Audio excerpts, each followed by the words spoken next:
23ค่ะเนาะ23เดือนที่12ปี2021นี่ค่ะเนาะมาพบญากันทางค่ะเสียงหัวใจคนเมืองก้อหนึ่งนี่ค่ะเนาะ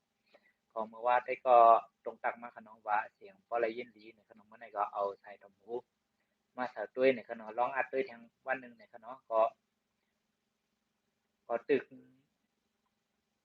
พึกรัฐพึกอุบนี่ค่ะเนาะทางว่าที่แล้วมีที่ยุกย่อมนี่ก็ย้อนน้อมอย่านำพี่ๆน้องๆได้ก็ได้เชียร์เขาที่มาปันเองปันแห้งนี่ค่ะเนาะ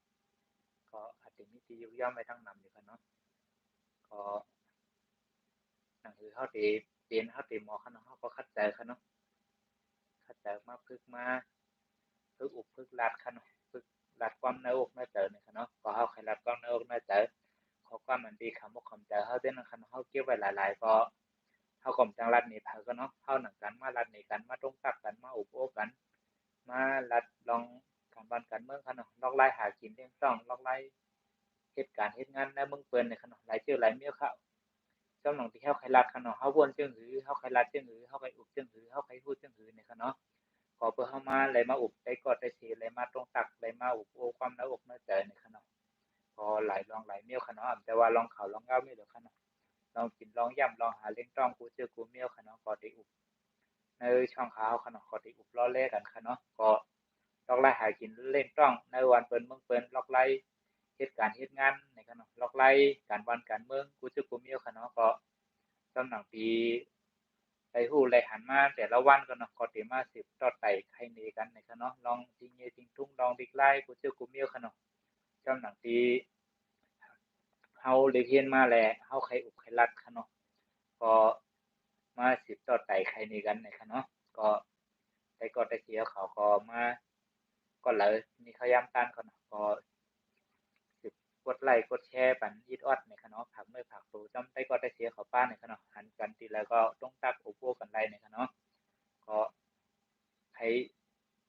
ใครรัดความในอกในใจในคะเนาะก็มาสืบต่อไต่ใครนี้กันผูกโอกันจากลายเปลี่ยนไปตั้งคู่กันในคะเนาะขอวันมาในคะเนาะเขาการบ้านกันเมืองเฮาในคะเนาะพอเป็นฟังตึกกันไว้อยู่ค่ะตั้งปอดเมืองถึงในคะเนาะก็อาเซียสและหลายหมู่หลายจุ้มค่ะเนาะก็ตั้งจุ้มตะปองจู่เขาในคะเนาะเขาก็มาตึกมาเยอะกันอยู่ปอดจอกเมค่ะเนาะน้ำตูจอกเมหลายๆตีค่ะเนาะก็สุขใจค่ะเนาะมีวันละทีมตื้อกับเยือนค่ะเนาะในเมืองของตุ่มห้ามกัดเย็นค่ะตั้งเมืองช่างก็ลูกอ่อนอาชัก12ค่ะเนาะง่ายยืดตายหลายก่อค่ะเนาะก็คำไว้ค่ะอันใดที่เป็นผู้เขียนเขายืดตายที่ค่ะเนาะเหมือนซึกมันในค่ะเนาะคำไว้เขาคำมาเลยเนี่ย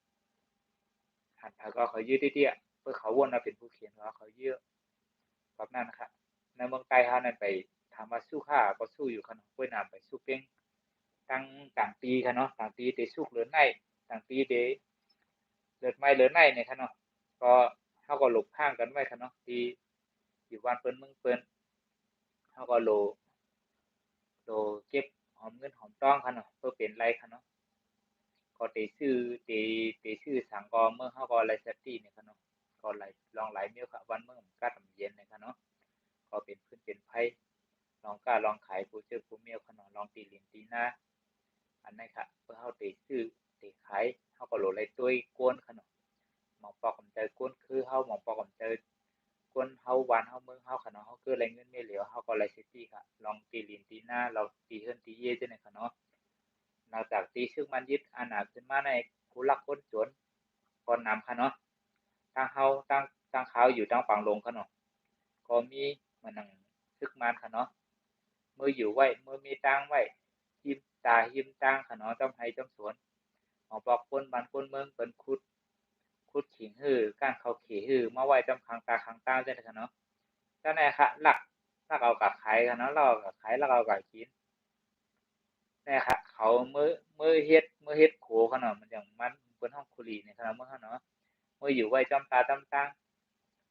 ตัวไว้เปิ้นเฮ็ดให้เฮ็ดสวนเปิ้นขุดอีหยังเปิ้นมาปอกเปิ้นแล้วเมื่อเฮือนขนาดน้องมันเป็นขิงที่ไหนเปิ้นไว้จำไห้จำสวนแล้วก็เปิ้นเอาเบาไม้บ่ตอกโขมไว้ขนาดเขาก็ลักค่ะเนาะปอกกันลักแตกลักพื้นจำเฮือนจำเยเปิ้นที่ไหนขนาดมาเปิดเป็นเป็นก้นเอาเข่าซึกมันป้าแล้วก็เป็นผู้ลักเอาคุกความเปิ้น จอมบ้านจอมนาจอมสวนจังได๋ค่ะเนาะในก็ไลซิตีค่ะเนาะผักถึงพี่น้องกูตีค่ะเนาะที่เฮ็ดไร่เฮ็ดสวนอยู่หิมต่างกาจังได๋ค่ะเนาะก็เขาได้มาเฮ็ดคนมีตังเนี่ยค่ะอยู่จอมตาจอมตังเนี่ยเขามีรถมีกาค่ะเนาะเขาจังได๋เนาะกลางค่ำกลางคืนมาเขาอยู่เย็นๆค่ะเนาะเขาจังได๋ค่ะเนาะเข้าวันออกวันก็เตาคู่ให้คู่สวนเบิดรักโครักของเบิ่นให้ไหนค่ะเนาะเพิ่นเจียงหนังไต้เฮาค่ะเนาะพี่น้องไต้เฮาในเกี่ยวกับปล่อยการล่ามค่ะเนาะ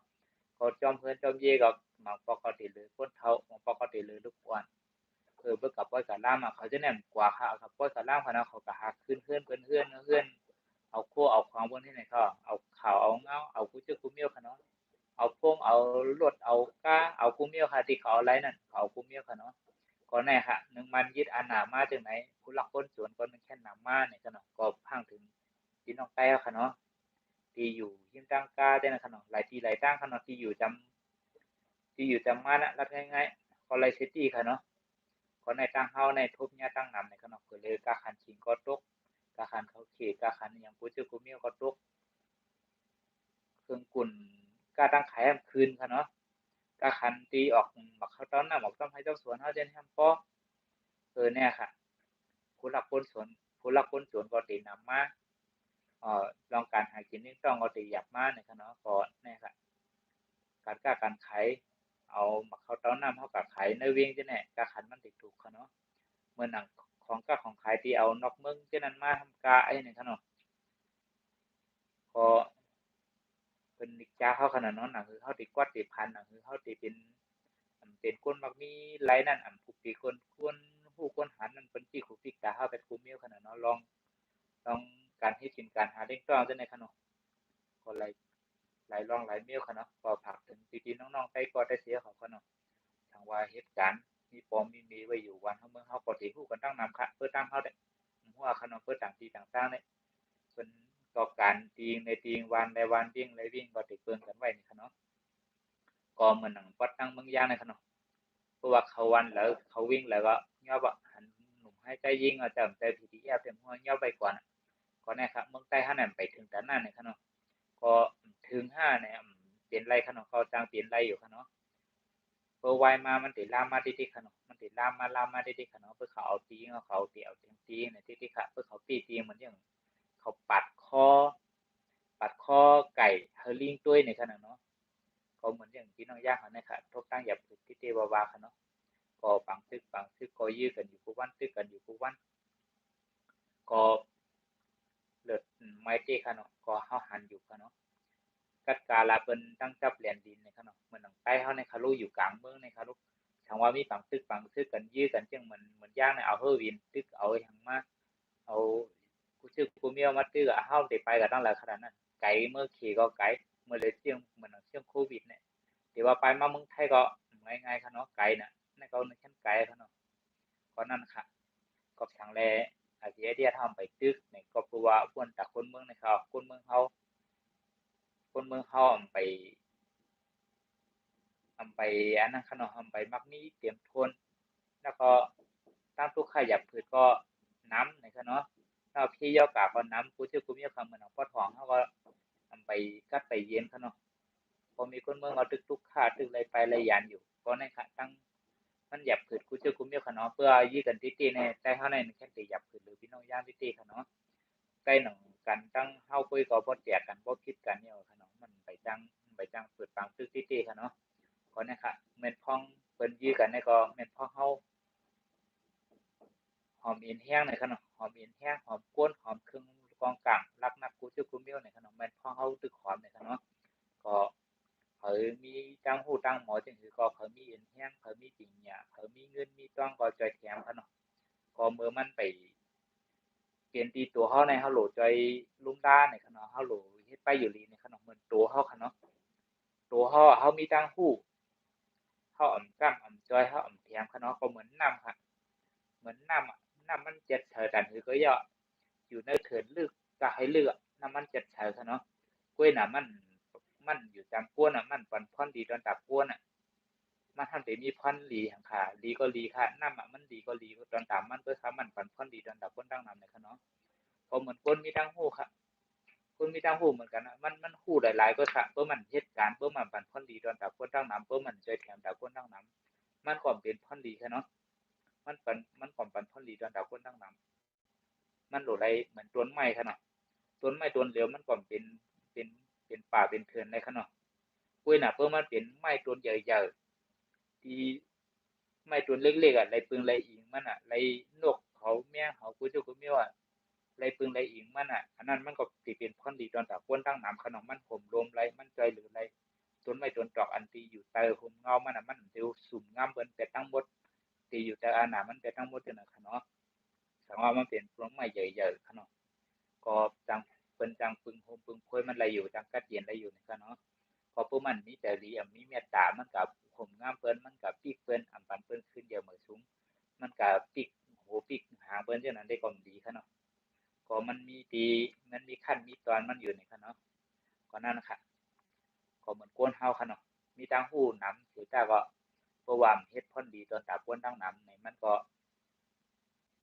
เลยถือว่าคนมีทางรู้คือค่ะเนาะเพื่อมันทำใกล้ทำค้านแท้ในแค่หนาค่ะเนาะรู้ก็รู้หลายๆเบิดค่ะเนาะมันปันตั้งกัดเย็นตอนตาคนทั้งนำมันปันผลดีตอนตาคนทั้งนำนี่ค่ะเนาะก็รู้ก็รู้อยู่ทั้งมันจังนั้นเบิดค่ะเนาะก็นั่นค่ะเฮาแหนมรู้ค่ะเนาะเว้ยน่ะ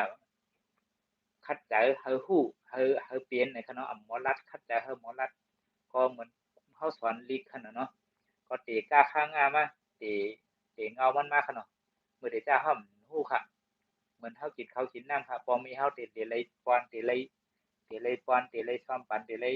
อันไหนเป็นน้ำอันไหนเป็นข้าวอันไหนเป็นผักก็เตะเลยลาดปันจังนั้นเขาเตะเลยสอนปันเตะเลยป้อนปันเตะเลยพึกก็จังนั้นค่ะกวนเฮาก็เหมือนกันค่ะเนาะเฮาหมอเฮาห้ำเฮ็ดเฮานึงคันเฮาก็นึงแค่เตรียมหมอนี่ค่ะเนาะกูเจอกูเมียวค่ะเหมือนเฮ็ดซึกก็เหมือนกันค่ะเนาะก่อนที่ว่ากาคืนกาว่ากาครับก็ให้กาใครซึกก็ละซึกใครยืมก็ละยืมแต่ค่ะใครยืมจังสิยืมแต่ค่ะมันก็สิได้เป็นขั้นเป็นตอนมันสิได้มีความมั่นใจสิได้มีทั้งรู้ทั้งหมอพอประมาณนี้ค่ะเนาะก็จังไปขึ้นปากตึกไรเนี่ยค่ะเนาะเพิ่มหมอเหมือนทั้งเอาก็ตายหลายๆก็เขาที่ว่าเหมือนในละครเหมือนในหนังค่ะเนาะเจอกำป้อปังปังปังปังเลยจังนั้นค่ะเนาะก็สิเป็นขั้นเป็นตอนของเพิ่นอยู่ก็สิเป็นปักเป็นเปิงเพิ่นค่ะเนาะก็นั่นค่ะถักถึงก็ ไอ้ก็ได้เสียเขาในขนมก็อย่าตีกองหลังไปเจอกันในขนมเฮาโหลเพิ่นพร้อมกันนะคะโอปานมาเขาขนมมันหนังมานเขาว่าขนมเฮามันจบตีปานเฮาในขนมตัวปานเฮาเนี่ยมันจบกว่าปานลูกปานล่างเฮาก็ตีมันแค่ตีทุกข้าวแทง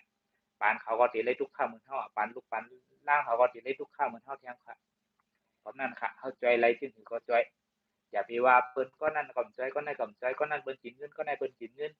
อันนั้นก็เรื่องของเปิ้นครับเปิ้นเฮ็ดดีก็เปิ้นได้ดีเปิ้นเฮ็ดดีก็เปิ้นได้ดีคือค่ะเนาะ เฮาโหลดเตที่ตัวเฮาก็เดียวกันนะอย่าไปว่าก็นั่นก็ไหนอย่าไปว่าเขาใจเหลือเกินก็นั่นก็ไหนจองมันได้จอยเต็มจอยเต้จังนั้นไว้ก่อนขนมเฮาตัวไรเตที่ตัวเฮาขาเฮาจอยเหลือที่เฮายุ่มยำไรส่งกว่าที่เฮายุ่มยำไรในขนมก็จอยแถมค่ะมาซื้อผ้ามือสองกูซื้อคูเมียวค่ะเนาะก็ไล่ค่าช็อปตีนเฮาซื้อผ้ามือสองเฮาผ้าห่มโคนวนเฮา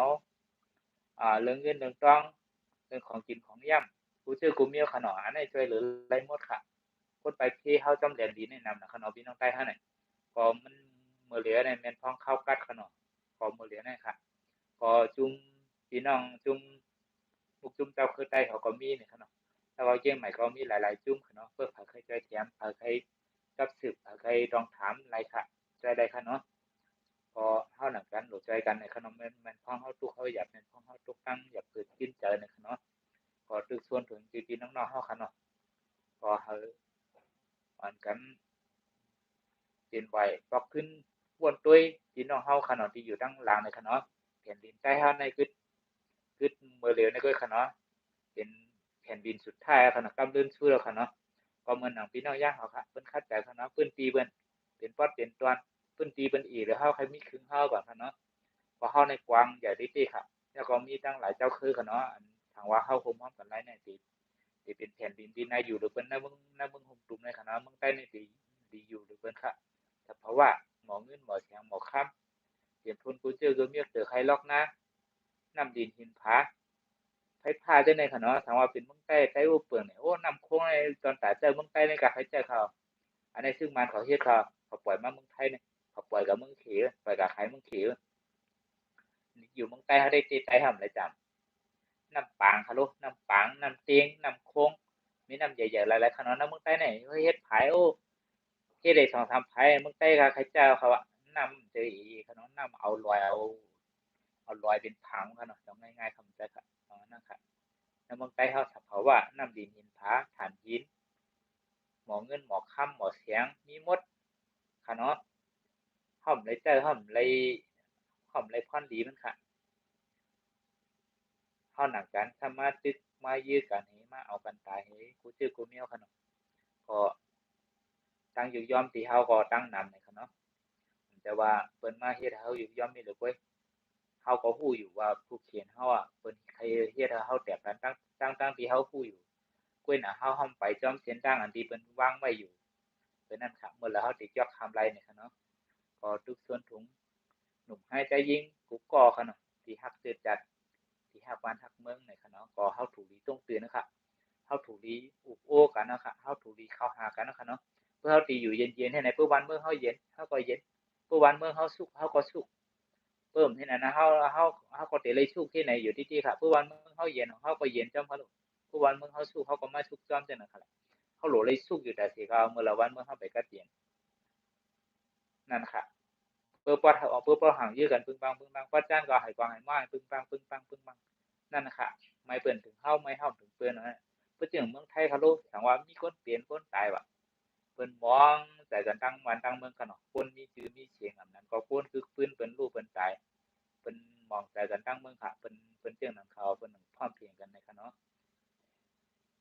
มันหนังปล่อยปีหมอใต้ปีไหนค่ะเนาะเพิ่นว่าให้ปันจัดก็กำนำก็จัดอยู่ค่ะเนาะก็ถือว่าแค้นอยู่ค่ะเนาะเพิ่นน่ะเมืองไทยได้มันก็ห้ามจับค่ะเนาะเป็นทั้งเมืองนึงเลยค่ะเนาะก็อันนั้นก็ตามห้ามจังซี่ค่ะเนาะก็เพราะว่ามันเหมือนคือขละมันอัดอั้นตันใจมากคือในค่ะเนาะก็หลายปีในค่ะเนาะหลายเฮ็ดในค่ะเนาะก็ฮู้อันถึงอยู่มองแต่จ้อมอยู่ค่ะเนาะก็หลายรองหลายเมียวในค่ะเนาะฮู้ว่ามื้อละติมากขึ้นเหมือนเก่าในค่ะเนาะก็เป้าอยู่ค่ะเนาะก็จอมในจับแลนดินหลายชื่อหลายเมียวค่ะเนาะเหมือนหนังตั้งเมียงสอนปอดหูเมืองด้วยในค่ะเนาะก็ตั้งเขาตั้งออกก็ตื้อหยับผืดอยู่ค่ะเนาะเหมือนหนังตั้งมีสายก็เป็นเนี่ยติดปีกขึ้นในค่ะเนาะนักข่าวนักเงาก็หลายชื่อหลายเมียวค่ะเนาะเท่ากับเจอนักข่าวค่ะเนาะเขาก็ติดตามข่าวแล้วข่าวดีเพิ่นมาจังนะค่ะเนาะจ้อมแดนดีเนี่ยมันก็ว่าปิกมันก็ว่ามื้อไรมันก็ว่ามาไรค่ะเนาะก็เขาก็ฮู้ค่ะเนาะเขาก็ทัดทางเจ้าหน้าที่เขาหันในข่าวจังนะคะเนาะก็มาบอกใครในกันในค่ะเนาะมันก็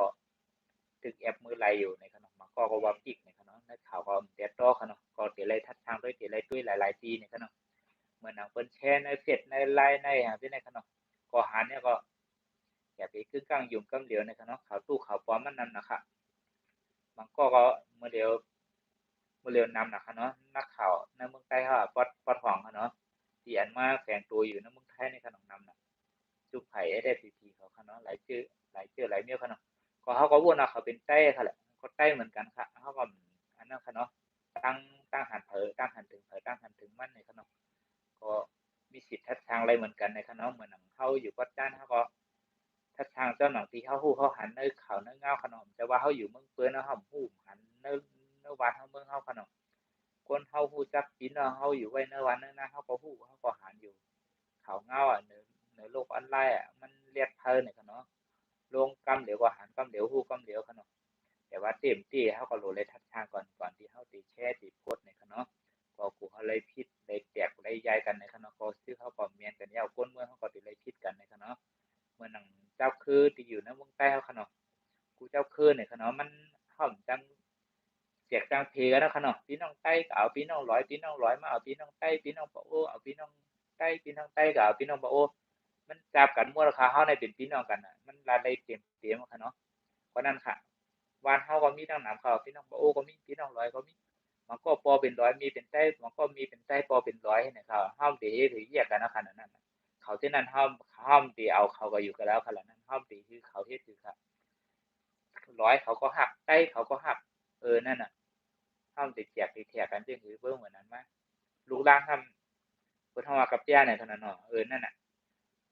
ถามว่าฮักร้อยอะฮักก็ถามว่าฮักแป้ฮักก็ทำติกับเป็นจากไผแล้วล่ะเบอร์วันนั้นครับนั่นนะครับมันเฮ็ดให้เขาอยู่จ้อมกันหยาบในขณะหันหน้ากันก้อยก็กับก้อยกับล่างก้อยก็ มันก็ด้วยนากันหยับในคะเนาะ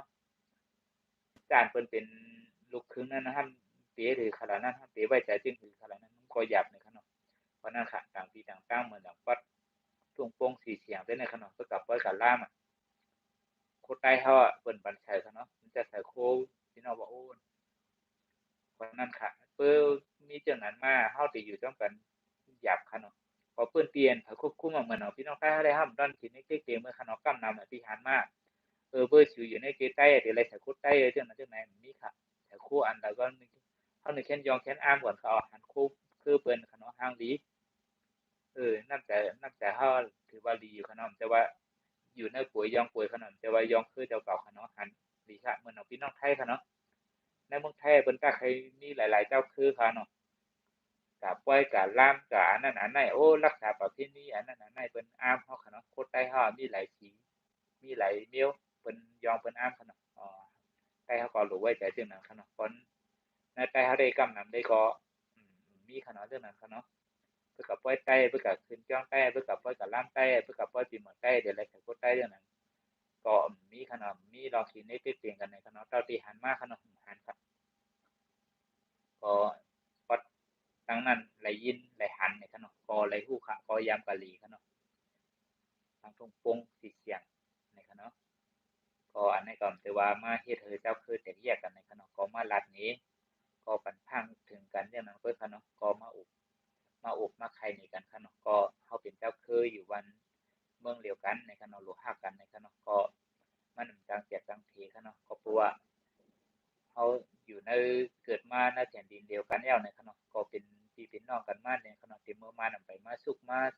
เก่าเมืองเขาก็อยู่จำกันมาที่เมื่อเข้าถึงในค่ะเนาะตอนพิษตอนเฮ็ดให้ต่อกันในค่ะเนาะตั้งแต่มันเขามาเมืองเขาเนี่ยค่ะเป็นลองแจกลองแยกลองผีแผ่นดินลองผีชื่อผีคือกันกูชื่อกูเมียวค่ะเนาะ เพราะนั้นพาเฮ็ดให้เฮาไล่พิษไล่หม้อกันไล่หิมที่อยู่ที่กินกันนะครับเนาะหิมลองลิกลองไล่หิมลองภาษาหิมลองไปมักมีกูชื่อกูลองค่ะเนาะก็เปิ้นเฮ็ดให้เฮาแจกผีเปิ้นเฮ็ดให้เฮาแตกยายเนี่ยค่ะเนาะเหมือนหนังแป้วค่ะเนาะตั้งมีเมืองก่อนค่ะเนาะเฮาดำไปเป็นเมืองก้นขอไล่เฮาดำไปอู้ปึงไล่ก้นขอค่ะเนาะเหมือนหนังพี่น้องลอยพี่น้องต่างเจ้าคือเขาตึกคะไลปีนี้เว้ยขนาดใต้เฮามีปีนี้เฮาดำไปอู้ปึงไล่ห้างขอค่ะ นั่นเขาตึกอะไรปีนี้เขาตึกอะไรอะไรนาทีโอเปิ่งกุ้ยมันใกล้เขามีทั้งมือให้เขาทำไปไรมันก็หยาบขนาดเป็นใครเขาเหมือนไก่ครับเป็นเลี้ยงไว้คือเขาหนังกันมาต่อกันขึ้นเนาะเป็นเลี้ยงไว้ครับจุ่มไหนว่าต่อจุ่มไหนว่าต่อจุ่มไหนเนี่ยเป็นเลี้ยงไว้อ่ะมันมีหมดอ่ะเป็นทางแฮนไว้หมดอ่ะหนังคือเขาเตรียมเขียนเคียงหนังคือเขาตีพิษกันตีหม้อกันนิดๆอ่ะเพื่อทำตีเอาเมืองเปิ้นขึ้นเดี๋ยวไว้ในมาเปิ้นขึ้นเดี๋ยวก็เปิ้นมาผมงามเฮาเปิ้นมาปิเขาเปิ้นตีก็ตัวละตัวนั่นไปค่ะเนาะเปิ้นสุ่มอยู่แต่เขาได้ตึกอยู่อะต่างจุ่มต่างหมู่ต่างจุ่มก็ของเล็กเหมือนกันนะขนาดมันจังช่วยกันนะครับนั่นน่ะครับเปิ้นตีเหมือนอย่างซื้อหลงกินซื้ออ่อนในขนาดเนาะตีถือเปี้ยได้ขายซื้อหลงขนาดเนาะก็นั่นน่ะครับเหมือนเรื่องเพื่อเขาตกอยู่แต่อันหนาเปิ้นที่ได้เขาแตกเขาเปิ้นหลุดตึกเขาน่ะกันตึกกันกลางคืนมามันจุ่มมันอีลงก้นมันอีลงเปิ้นก็เอาอันหนาเปิ้นมาโปะใส่เปิ้นสิยอมบางกองครับบางกองเพิ่มบางกองเขาได้ตึกอยู่ก็ขนาดก็เขาก็เลยยอมขนาดเหมือนหนังเพื่อเขาใหญ่ตัวใหญ่เขามีสิทธิ์ต่อรองอะไรในขนาดก็นั่นค่ะแผนเปิ้นวางไว้หมดเปิ้นตั้งไว้หมดเฮาโหลดไรฮู้ต้านเปิ้นเฮาโหลดไรหังเฮียนเฮาโหลดไรเตรียมพร้อมในขนาดเฮาโหลดไรเข้าหากูหมู่กูจุ้มเขาสังเป็นไรคะเนาะเมื่อนังเขเขาก็รีปล่อยพาคะเนาะก็เพราะว่าเขาอยู่จำค่ะถ้าว่าเขาเป็นเจ้าอาณาวันดังนาคะเนาะเขาอยู่จำค่ะเมื่อนังเขาเป็นเจอเมื่อนังถักถึงก็ซื้อก็หาขนมแต่ว่าที่สั่งออกมาที่จำใครตั้งหันถึงกลางเจอใครก็นึงเจ้านะก็ขนมก็มถูกดีปล่อยพาค่ะเนาะเมื่อนังเมืองเขค่ะเขาอยู่จับเหรียญดินนะเขาตีไรเพิ่งได้เองเหมือนหนังเมืองแท้ขนาดเปิ้นอยู่จับเปิ้นก็ตั้งบ่ายหาโหขนาด หาทั้งสองฝ่ายกันเนาะเหมือนอเมริกาก็ปัญหาเคก็ปัญหาเปิ้นกำมือกันทั้งสองฝ่ายไผละเกียงเคียงเปิ้นเอาเด็กจับไผนั่นเปิ้นงาไว้ทั้งสองฝ่ายเหมือนเฮาในเพื่อกะทั้งลูกในที่เฮาจับมึงเปิ้นเท่าไหร่ถ้าว่าเฮามีอำนาจตีๆต่อรองเปิ้นอะไรจังตีๆย้อนถึงกองหลังหนักเปิ้นกองกลางลองเงินลองทองเปิ้นอะไรจังซี่เฮามีค่ะ มื่อนังเขนี่ค่ะเขาจอยอะไรเขาเพื่อจับเมืองเขาแล้วก็เพื่อจับแหลนดินเขาแล้วก็เพื่อเปลี่ยนใจเขาค่ะเนาะเขาจอยค่ะเนาะถือว่าเฮาได้กะตั้งเฮาได้กะหาเขาร่วมๆค่ะเนาะเฮาก็หลมมีกวนเฮาไว้จังนั้นค่ะเนาะถูกกรรมได้ทั้งสองฝ่ายกรรมไว้ทั้งสองฝ่ายค่ะเนาะเมื่อนังเฮ็ดได้ทีๆค่ะเนาะ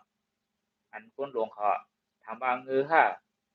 ก่อนเงือค่ะเนาะก็ละซื่อๆค่ะเขาก็เหมือนจังเขาว่านั่นค่ะเนาะนั่นคือเขาตีรอดอะเขาตีเลยเป่าๆสวดๆเมื่อนังเจ้าฝั่งผ้าค่ะเนาะกว่าหาเมืองเขตกว่าหาเมืองลากว่าหาปังช้างนั่นน่ะตีเป็นตีเลียนไผอุ่นค่ะเนาะเมื่อนังเจ้าเสือเทียนนั่นตีเลียนไผมานค่ะเนาะตีเลียนไผมานไผเรือเนี่ยตีดีเนี่ยค่ะเนาะก็นั่นค่ะเขาอยู่สองไผค่ะไผละเกียนเคียงเขาจอกไผนั่นค่ะเนาะเนี่ยค่ะเขาว่าเขาเป่าๆสวดๆนี่ค่ะเนาะเมื่อน่ะอาเซียเดียถ้ากำนำก็ตีเป็นกาตั้งดอกเมืองค่ะเนาะกาตั้งตะวันตกนี่ค่ะเนาะเหมือนเพิ่นว่าค่ะก็นั่นน่ะขี่กับหันดีนี่ค่ะเนาะก็เพื่อเข็มหันดีแลถูกหญ้าสิได้ติ๊กๆอยู่กับวันนี่ค่ะเนาะนะคะอันน่ะดังในรายกำซื้อนี่ค่ะเนาะเพื่อจับแหลนดีน่ะมันสิมีพี่น้องข้างกันเนาะพี่น้องข้างก็กาตั้งตะวันตกกำซื้อนี่ค่ะเนาะนะคะอยู่จับแหลนดินเขต3ไร่เขตเจ้าไร่นั่นค่ะเนาะเขตเขาไล่เจอมาตึกมันยื้ออยู่กับวันนี่ค่ะเนาะก็นะคะเขาก็หยับค่ะเนาะเขาจับแหลนดินเขตด้วยกันเอาความเขตนั่นค่ะเนาะเขตก็เจียกเขตเขาไล่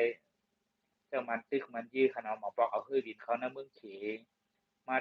ยื้อมาดังเมืองขางได้ในเรามีเขาเหมือนหนังเมืองไทยเราตั้งเชียงเขาเมืองไทยเนี่ย